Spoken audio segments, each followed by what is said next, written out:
فلپین سے لے کر نارتھ افریقہ تک اور سینٹرل ایشیا تک کئی مسلمان ریاستیں آزاد ہو گئی افغان جہاد کی تحریک اور شہداء کے خون کے نتیجے میں۔ قرآن کی وزڈم یاد رکھیے گا، ان مع العسر یسرا، ان مع العسر یسرا، ہر تکلیف میں ایک آسانی چھپی ہوتی ہے۔ حضرت علی رضی اللہ تعالیٰ عنہ کا قول ہے کہ ایک شخص جو مایوس ہوتا ہے وہ ہر امتحان میں ایک مصیبت تلاش کر رہا ہوتا ہے، اور وہ شخص جس کو اللہ نے ذہن، فکر اور دماغ روشن دیے ہوتے ہیں وہ ہر مشکل میں ایک اپرچونٹی ڈھونڈ رہا ہوتا ہے۔ یہ جو کچھ آپ کو دنیا میں نظر آ رہا ہے، پاکستان اب خاص الخاص مسلمانوں کی وہ آخری چٹان ہے جس پر امت مسلمہ کی آبرو ریسٹ کر رہی ہے۔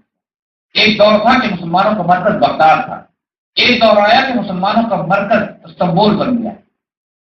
اب وہ دور آیا ہے کہ جب امت مسلمہ کی تاریخ و تقدیر کا مرکز مملکت نادار پاکستان، کوئی وجہ ہے کہ اس ملک کو اللہ تعالیٰ نے ایک معجزے سے قائم کیا، حفاظت کی، ایٹمی طاقت بنوایا، 27 رمضان مبارک اس کی تخلیق ہوئی، اور تمام تر ہماری غلطیوں اور کوتاہیوں کے باوجود آج بھی یہ ملک بہت بڑی بڑی ڈائمینشن میں آگے ہی بڑھتا چلا جا رہا ہے۔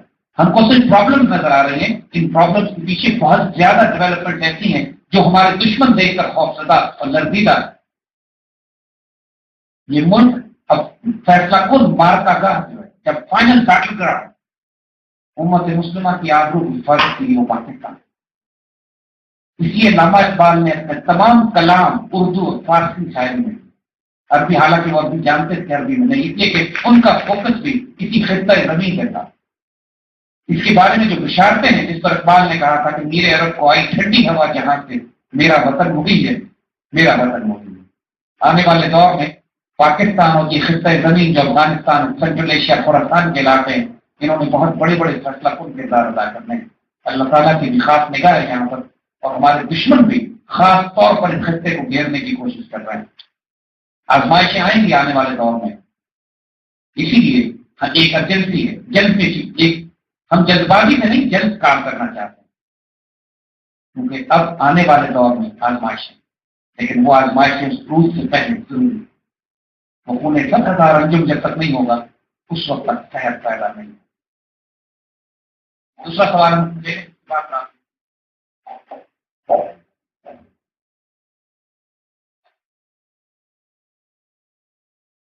آپ نے جس روحانی طاقت اور نبی کریم سے نسبت کی بات کی ہے وہ تعلق کس طرح پیدا کیا جا سکتا ہے؟ بچوں کی تربیت کیا چیز ملحوظ خاطر رکھیں کہ وہ اچھے مرد مومن بنیں؟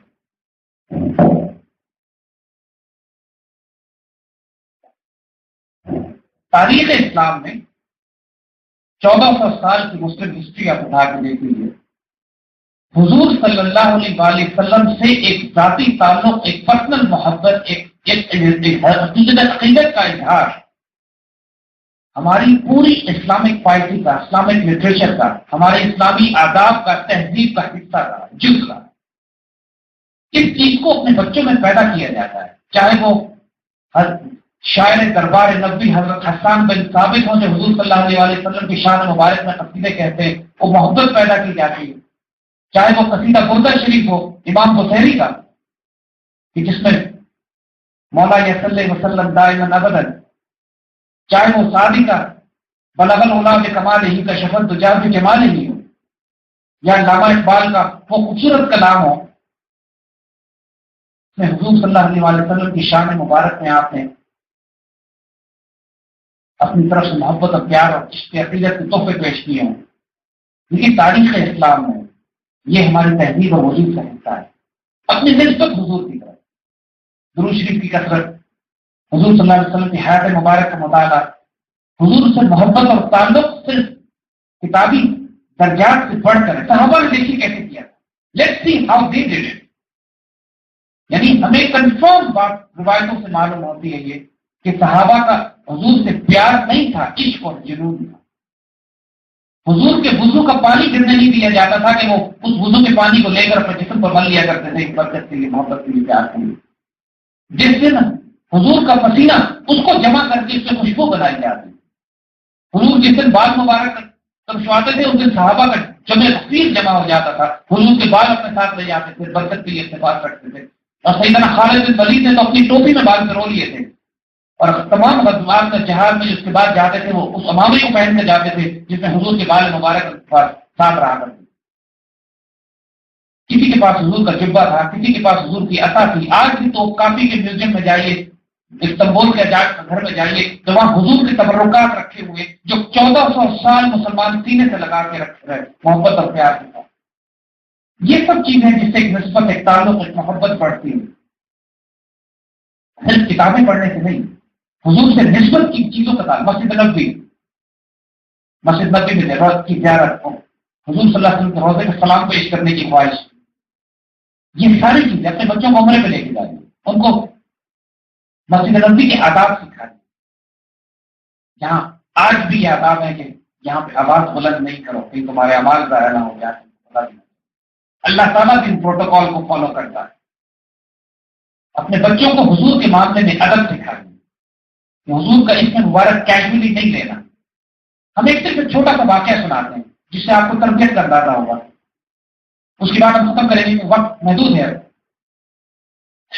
ایک واقعہ بچپن میں ہم نے پڑھا کہ انڈیا کے اسکول میں اسی طرح کا جس طرح یہ اسکول ہے، 5ویں 6ویں 7ویں جماعت کے بچے کلاس جماعت ہو رہی تھی، اور چونکہ باہر سے کوئی انسپیکٹر نے آنا تھا لہٰذا پوری جماعت کو تیار کر کے رکھا ہوا تھا کہ وہ آ کے سوال اور جواب کریں گے تو تم نے جواب دینا ہے۔ تو جو کلاس کے اسکول کے سب سے ضعیف بچے ہوتے ہیں ان کو سب سے آگے کر دیا جاتا ہے سوال جواب دینے میں مستقل ہو۔ تو انسپیکٹر نے آ کے کچھ سوالات بچوں سے کیے، بچوں نے جواب دیے۔ تو ایک بچے کو اٹھا کے پوچھا کہ یہ بتاؤ کہ مسلمانوں کے پیغمبر کا نام کیا ہے، اور پورا اسم مبارک۔ تو بچہ چپ ہو گیا۔ اس بچے سے پوچھا، استاد نے حیران ہو کہ کیا تم کو مسلمانوں کے رسول کا اپنے نبی کا نام نہیں معلوم؟ بچہ خاموش کھڑا رہا، کہتے سر معلوم ہے۔ کہتے بتاتے کیوں نہیں؟ پھر چپ۔ پوچھا تو مسلمان ہوں؟ جی مسلمان ہوں۔ کلمہ آتا ہے؟ جی آتا ہے۔ نمازیں پڑھتے ہیں؟ جی پڑھتا ہوں۔ حضور کا اسم مبارک کیا ہے؟ چپ۔ اب استاد کو غصہ آتا ہے اور بغیر اس بات کی پرواہ کیے کہ ماحول کیسا، جگہ کیسی ہے، اس بچے کو بہت مارا، اتنا مارا کہ اس کا فون نکال دیا، نقلی فون، اور کہا کہ میں باہر جا رہا ہوں، تھوڑی دیر میں آؤں گا تو نام یاد کر کے رکھنا، میں تم سے نام پوچھوں۔ تھوڑی دیر کے بعد استاد جلال میں واپس آتا ہے اور اس بچے سے کہتا ہے کہ نام یاد کر لیا؟ بچہ بڑے ادب سے کہتا ہے جی میرے آقا کا اسم مبارک حضور نبی کریم محمد صلی اللہ علیہ وسلم ہے، اور ساتھ 99 اسماء مبارک سنا دیتا ہے جو حضور کے صفاتی اسماء مبارک۔ استاد سٹن ہو جاتا ہے ایک سیکنڈ کے لیے، یہ کیا ہوا؟ کہاں تو یہ بچہ حضور کا اسم مبارک نہیں سنا رہا تھا، اب وہ 99 اسماء مبارک بھی سنا دیے جو صفاتی ہیں۔ پوچھتا ہے یہ کیا رہا تھا، کیوں تم نے مجھے پہلے کی بات نہیں سنائی؟ کہتا ہے سر میں آپ کو بتانا چاہ رہا تھا لیکن آپ سن ہی نہیں رہے، میرے والد نے مجھے نصیحت